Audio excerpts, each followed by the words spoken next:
Hi guys, my name is Munima Dikela. Welcome to my YouTube channel. So today I want us to talk about Judge Rata's courtroom. Like that courtroom refuses to not have a drama. There is always something dramatic here and there. Every week there is always drama in Judge Rata's courtroom, Sana.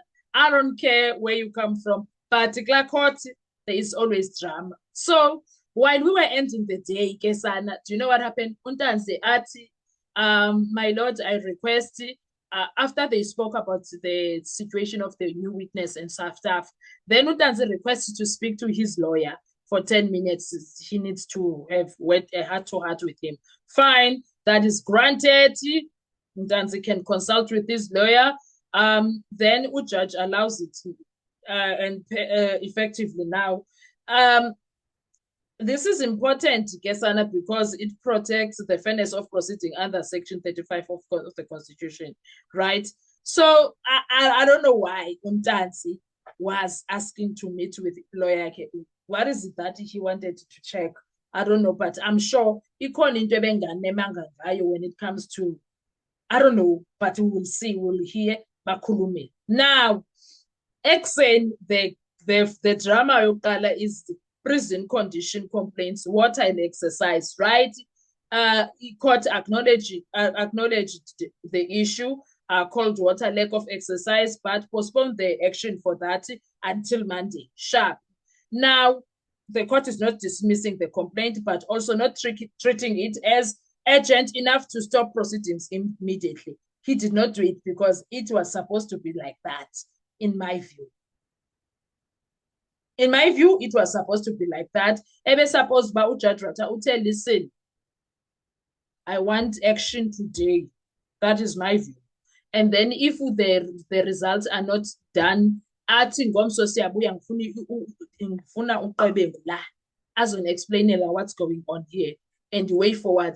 Okanye ndimove aba accused to another facility with immediate effect. Kuzayenzeka iphi? Ebezawuza uqebengu.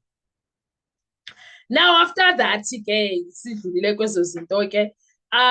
interpreter drama begins. This is the real issue, Oksana. This is where things get serious.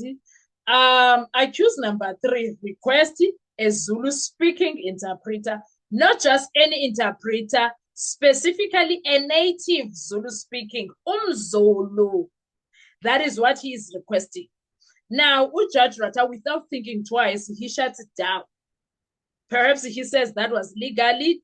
Judge responds with a crucial legal principle according to him. Interpreters must be sworn in, certified, officially appointed, approved through proper court channel JP involvement. Meaning you cannot just bring someone because they speak the language. Court interpretation is regulated, not casual. Sharp. But why Judge Rata did not seek clarity? Why did Judge Rata not seek clarity? Proper seeking clarity, because he listened to this guy, not to the requester. Because in my view, why would Umncube want that? Asabe. Umncube will tell Umnisi because lo akakwazi utolika this and this, and now I speak deep Sizulu, and now I want my things to be properly pronounced. And when he is also taking things from isiZulu to isiNgesi, sometimes he misses a lot. So I don't want that with my. Do you understand? Angazi Nkosi yami. Jonas is this one where ukwenza ufefe ukuthi intoni ngesixhosa ufefe is when you are giving grace, ngesizulu is something else. Ngelinye ilanga ukusengemithiyo kwamxaka, ngesixhosa kukhona, ngesizulu kukhona. Do you see why when I say ukuthi sometimes ezi zinto aziminisha into eyi-one kube kusisithethana kuthetha into eyi-one ethethwayo, but ithetha into ezehlukile from kwaNdebele, kwaZulu, eSwatini, kwaXhosa. And then ulona yena kube ngathi uyasukela makuthethwe ezo zinto, kube ngathi uyasukela. So uJudge Rata, I feel ukuthi he should have requested clarity. He should have asked clarifying questions so that he understands where is this coming from. I agree, shut her down the way he did. Also understand that because Nomncube has a right yokucela because he knows why he is saying that. The judge, yes, could be protecting the accuracy of the evidence, fair trial rights, record integrity, but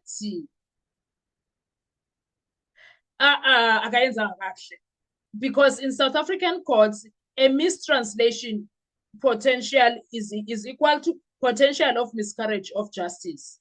And in a case like the Senzo Meyiwa trial, that could collapse entirely, the entire case actually, or the entire testimony.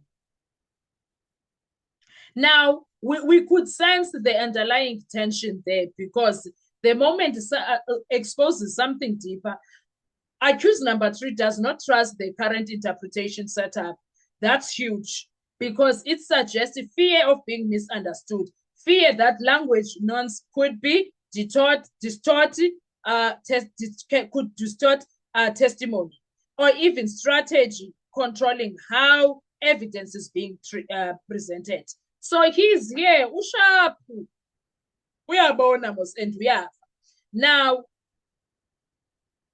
Judge Ratta's move was not Ayoba, in my view, pushing the issue to the defense attorney, possibly the justice of the JP for interpreter arrangements, postpones resolution to Monday again. Now, classical judicial control would be that he doesn't want chaos, handle admin properly, keep trial moving, but this is not just about language. This is about control of testimony, trust in the court system, procedural fairness. If mishandled, interpreter issues can lead to appeals, invalidate testimony, create reasonable doubt, and in a case already under pressure, even something as small as language can become a legal fault line. And Judge Ratta does not see things that way. I wonder why. Kesana, because it's serious. This is quite serious. I do not understand why. As we understand. I honestly don't understand. Because the interpretation is not supposed to be treated as a by the way. Interpretation is not supposed to be something that is a by the way. It's very important. It's very important in the courtroom. Because anything that you say and not say it right may lead to things being not said the way they were meant.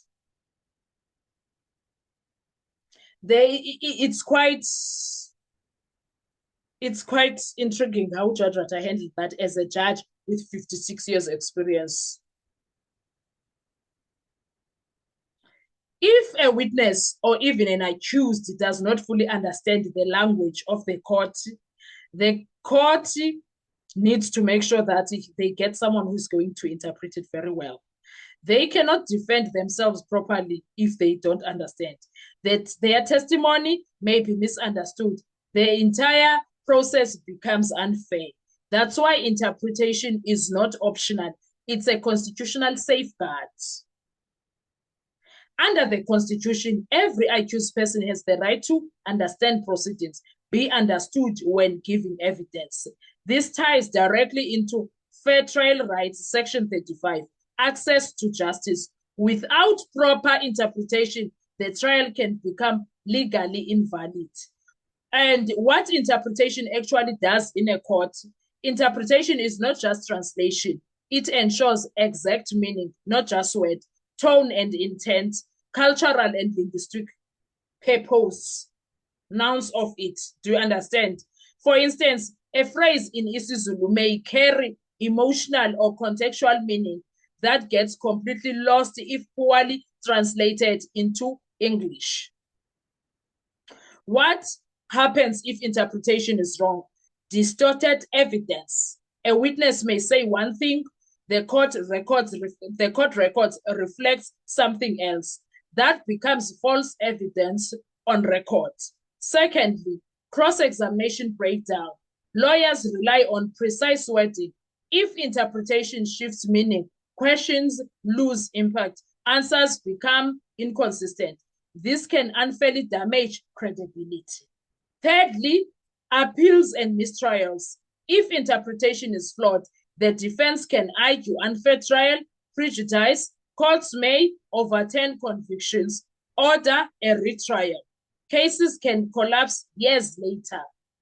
So that is why courts need to be strict about interpreters. Courts require interpreters to be trained, sworn in, certified, because they are effectively officers of the court, not just language helpers. So it's serious in Dabayapon. In a courtroom like the Senzo Meyiwa trial, a single mistranslation can change timelines, alter confessions, affect identification evidence. That's the difference between conviction and acquittal.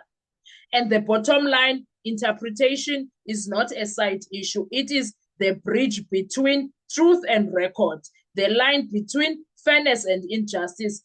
If that bridge breaks, the entire case is at risk. Exactly. My lord cannot I expect ukuthi no, no, he must do right by the accused person. He must do right. He can't just dismiss it like that. And I don't understand why is this man invested in this case? Because the other Wikebete and he's leaving the case as and sometimes I feel like he forgets that he's at work. Let me do a separate video for that. I'll see you on our next video. Bye-bye.